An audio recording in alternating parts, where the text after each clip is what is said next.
روزے کی حالت میں آپ یہ 6 کام کبھی نہ کرنا۔ اگر آپ روزہ رکھنے کے بعد یہ 6 کام کرو گے تو آپ کا روزہ مکروہ ہو جائے گا، آپ کو روزہ رکھنے کا ثواب نہیں ملے گا، یا آپ کے روزے کا ثواب کم ہو جائے گا۔ تو وہ 6 کام کون سے ہیں؟ نمبر 1، روزے کی حالت میں کسی چیز کو اپنے منہ میں ڈالنا، خام خواہ کسی چیز کو چکھنا، کسی چیز کو دانتوں کے نیچے چبانا۔ جس طرح بہت سے لوگوں کی عادت ہوتی ہے کہ وہ گراؤنڈ میں بیٹھے ہیں یا پارک میں بیٹھے ہیں، نیچے گھاس ہے تو گھاس کے تنکے توڑ توڑ کر منہ میں ڈالنا شروع کر دیں گے اور چبا چبا کے تھو تھو کرتے رہیں گے۔ تو بھائی یہ کیا طریقہ ہوا؟ یا بہت سے لوگ اس طرح کرتے ہیں کہ جب وہ لکھتے ہیں، ان کے ہاتھ میں پینسل وغیرہ ہے تو وہ فارغ بیٹھ گئے ہیں تو پینسل کے سکے کو اپنے دانتوں میں، اپنے منہ میں مارنا شروع کر دیں گے۔ یا کسی بندے کے پاس ماچس ہے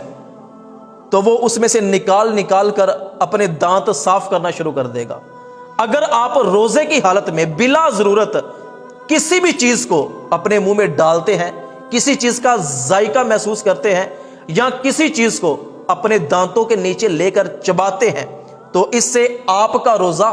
مکروہ ہو جاتا ہے، آپ کو روزے کا ثواب نہیں ملتا۔ نمبر 2، روزے کی حالت میں اپنی بھوک اور پیاس کا لوگوں کے سامنے اظہار کرنا، اپنی بے قراری لوگوں کو بتانا، او یار مجھے تو بڑا روزہ لگا ہوا ہے، مجھے تو بڑی پیاس لگی ہوئی ہے، میرا تو حلق خشک ہو گیا ہے، مجھے تو بڑی بھوک لگی ہوئی ہے۔ یار اگر اس طرح کا روزہ رکھنا ہے تو کیا فائدہ؟ تو روزے کی حالت میں اگر آپ اپنی بھوک اور پیاس کا اظہار لوگوں کے سامنے خام خواہ کرتے رہتے ہیں تو اس سے بھی آپ کے روزے کا ثواب کم ہو جائے گا، آپ کا روزہ مکروہ ہو جائے گا۔ نمبر 3، روزے کی حالت میں اپنا تھوک بار بار اپنے منہ میں لے کے آنا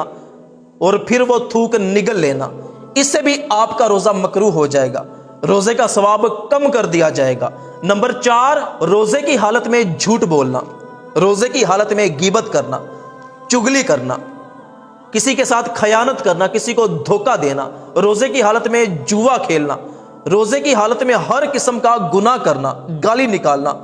بے حیائی کے مناظر دیکھنا، اس سے بھی آپ کا روزہ مکروہ ہو جاتا ہے، آپ کو روزہ رکھنے کا ثواب